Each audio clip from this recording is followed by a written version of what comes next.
Hi guys, welcome back to our latest video on analyzed game metrics. Let's take a quick look at how football teams may do excellent in today's game. I think that the fantastic statistics presented are always intriguing and fantastic to watch. Without further ado, let's dive into all the actions now.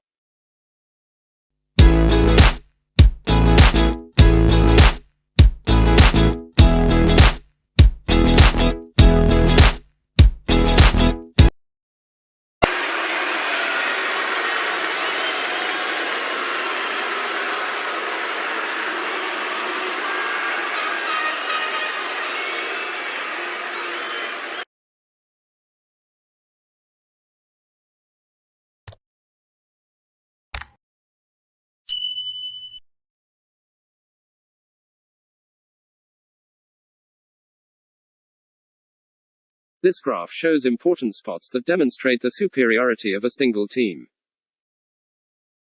We use a metric contributed blue trend in this data-driven event to compute the number of triggers that the selected team has achieved in its area of competence. Better statistics are available to Everton.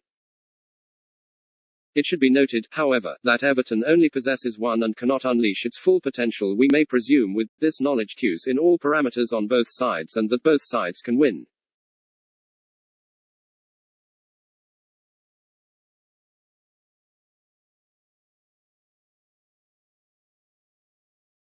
Welcome to our knowledge funnel. The given hierarchy show how the following 6 tiers of different segments, making up the overall structure of good game observation metrics. From here we are able to summarize every key elements required in the different tiers domain. With this structure in place we can now target the key components that are working against one another within the metrics.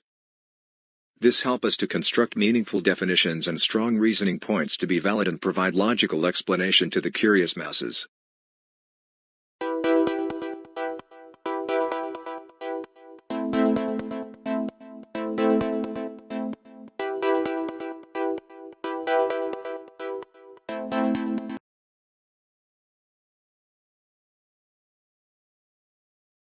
Everton offered success with an R2 metric deviation value, which is less than 30% favorable. Everton is in a superior position with this standard.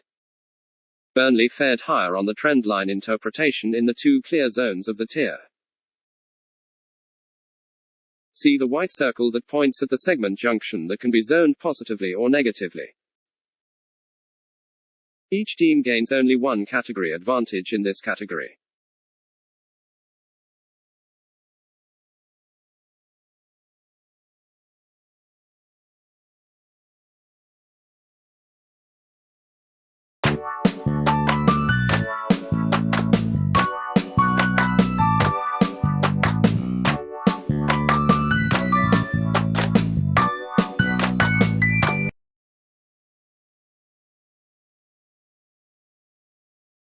Insights into techniques come with a white and a yellow metric trend junction respectively. Metrics show both teams that the ball pressure field is going to be hard to dominate the game's tempo. Interaction between the two teams is interpreted to develop the proper momentum to complete the effort domain to generate the scoring opportunities of the game.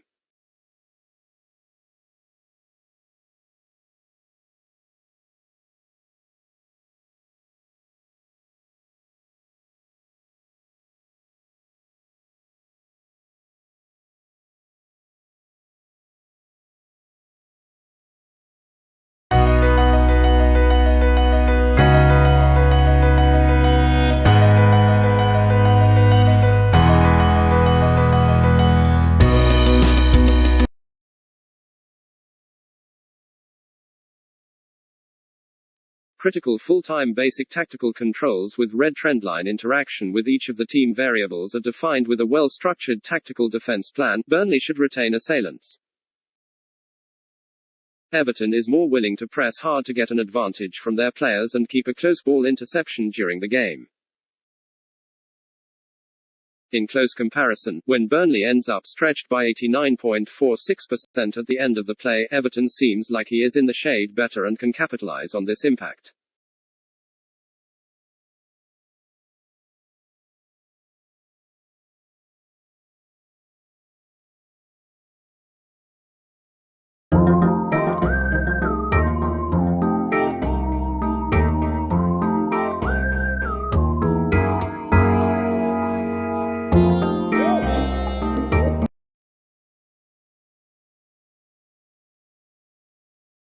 What is market logic validation?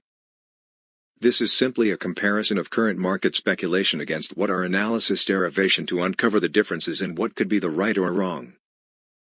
Many supporters have own fancied wishes and thinly illogical while bring their true faith to support their club, but eventually there will be a winner and not all results are desirable. This tool manages emotions and poor delusions to help supporters better manage the outcome in advance.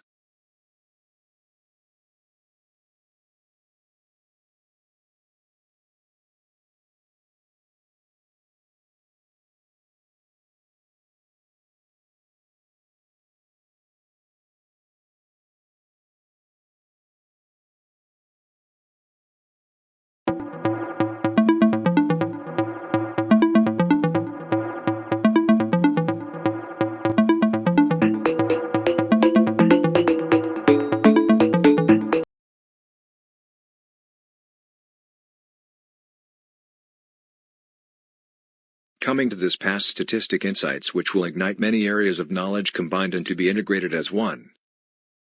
Firstly, on the tactical play of both teams and how they adopt the changes throughout each games. Next, we are seeing more the actions taking place on the field, from know of shots, free kicks, corners, flanking pressure and some other key events on the ground. We managed to drill down to more sophisticated details breakdowns in order to educate our audience. At the same time, it reminds us that there's no perfect team, and only by all the good players' collaborations daring changes made during the breaks and the direction of the players' mindset set the game going. All the essences are beautifully captured here.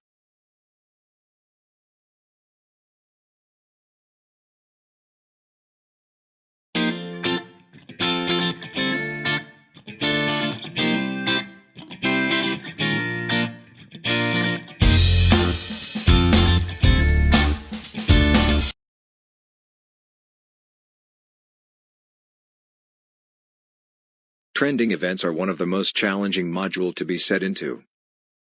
This required many understanding of how metrics interact with one another, how the triggers evolved between the given data. There are also important knowledge on how a team can be corrupted under some unique circumstances. Here are the three components that can be briefly explained under comparison trends.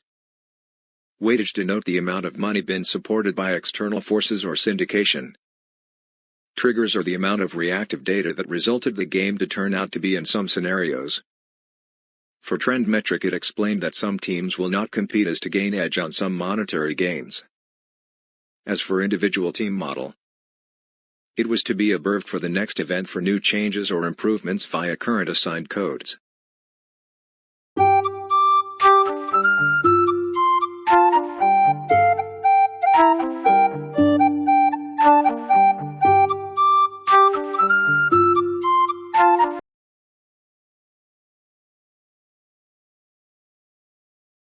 It's logically understood that the first team to score should or may impact the overall result, giving the other opponent a run for the money.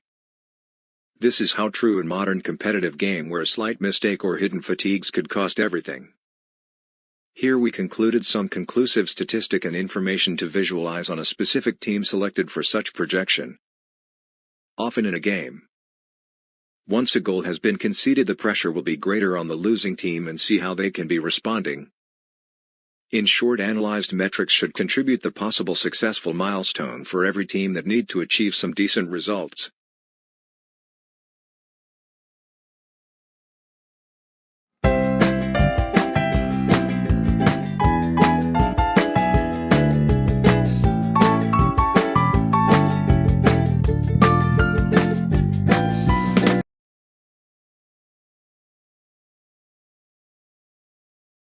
Defense.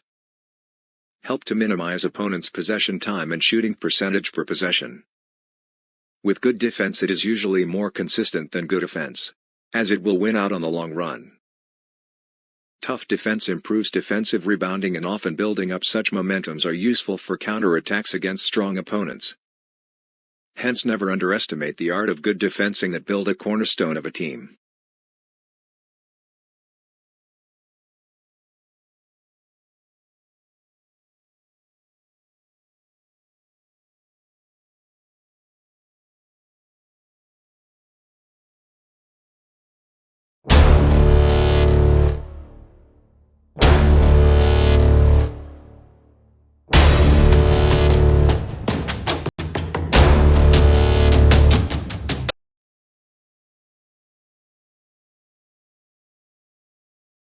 NDV by far is our standard formula used for calculating a percentage of game intensity and effects involving components like monetary impact, tactical design, on-field framework, maximum work rate and comparative game variables. These data contain similar simulated magnitude of change data as continuous exploration of actual game behaviors. There is a paucity of studies exploring the effects of what possible triggers may occur within these given regressed conditions.